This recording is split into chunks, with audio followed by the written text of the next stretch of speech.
Today on TimesCast, as Washington tries to avert a looming financial crisis, the columnist David Leonhardt argues a long-term commitment to the nation's fiscal health is more important than short-term fixes. Britain follows the United States, France, and 30 other countries in recognizing the rebels as Libya's legitimate government. And in the days after the death of singer Amy Winehouse, her records sell more copies than in the entire year before she died. If we were going to be honest about our economic problems, what would we say? Well, this week we could certainly start with the deficit. That's the backdrop to the fight you see over the debt ceiling right now in Washington. The central problem is that the government has promised benefits that it can't afford. Above all, that's about healthcare. Take a look at this chart and you'll see that we spend far more on healthcare than any other rich country. That's not the only deficit problem. We also have a problem long-term with Social Security. We spend a huge amount on the military. Our taxes are quite low historically as a share of our economy. But above all, the deficit problem is a healthcare problem. And eventually, any solution with it is going to have to deal with healthcare. The second big problem we face is that most people have not been doing that well economically now for quite some time. What's the long-term solution to this income stagnation? Well, it probably involves many things, but nothing is more important than education. You can see here that college graduates have continued to pull away from everyone else. The ratio of their pay to the pay of high school graduates has gone up and up over the last 30 years. The problem we have right now, above all, is that we are distracted by a series of things that aren't actually our big problems. There is nothing that we need to do on the deficit or the debt this week or this month, and yet we're having a debate in Washington that could make all of our problems worse. In the long term, though, we do have a lot of things we're going to have to deal with, whether it's the deficit, whether it's education, or whether it's stagnating incomes for many Americans for a long time. On Wednesday, Britain officially recognized Libya's opposition as the country's government.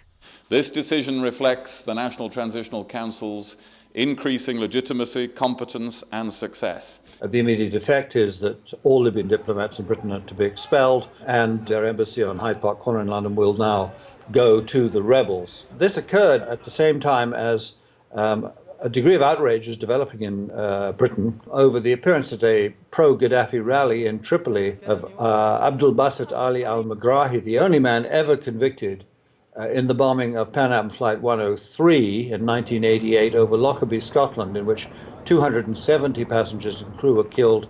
He went to jail in Scotland for 27 years and then was released in August 2009 on the basis that medical advice said he was likely to die within 3 months of pancreatic cancer. Well, here we are now, very nearly 2 years later, and Mr. Megrahi is appearing at a pro-Gaddafi rally, sitting in a wheelchair. This will, of course, intensify the anger and outrage of the relatives of the Lockerbie bombings.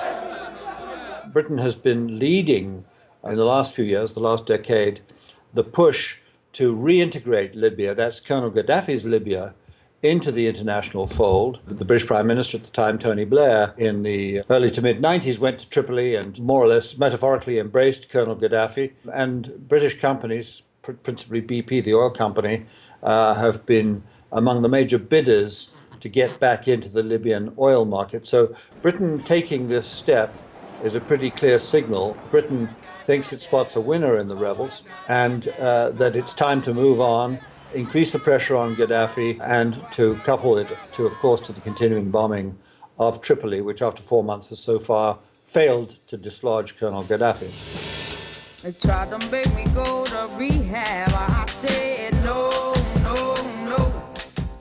And just days after her death, singer Amy Winehouse makes it back onto Billboard's top 10. Amy Winehouse died on Saturday, and in a pattern that we've seen before, her record sales exploded. She sold more albums than she did in the entire beginning of 2011. We saw this with Michael Jackson 2 years ago. And with Michael Jackson, there was a huge rush of sales. There was also a movie that came out. There's the man. There's Michael. The man is here. An enormous amount of memorabilia. And that's because Michael Jackson, of course, had a 4-decade career with numerous #1 hits. Amy Winehouse only had 2 records. Her last album was recorded 5 years ago, and she had been recording for a new record, but that's not ready to go yet. What her fans are wondering now, and also people in the music business, is how much music is there left? How much is there in the vaults to release by Amy Winehouse now? And is this situation going to be like Tupac Shakur, where after he died, there was album after album after album released of seemingly every sound that he uttered in front of a microphone before he died. You could look at this situation cynically, that there's a big corporation profiting from the death of an artist. You could also look at it from the perspective of the fans. She was a hugely admired singer around the world who only had 2 records out. And now there are lots of people who legitimately want to know, what was she capable of? What more did she have to say?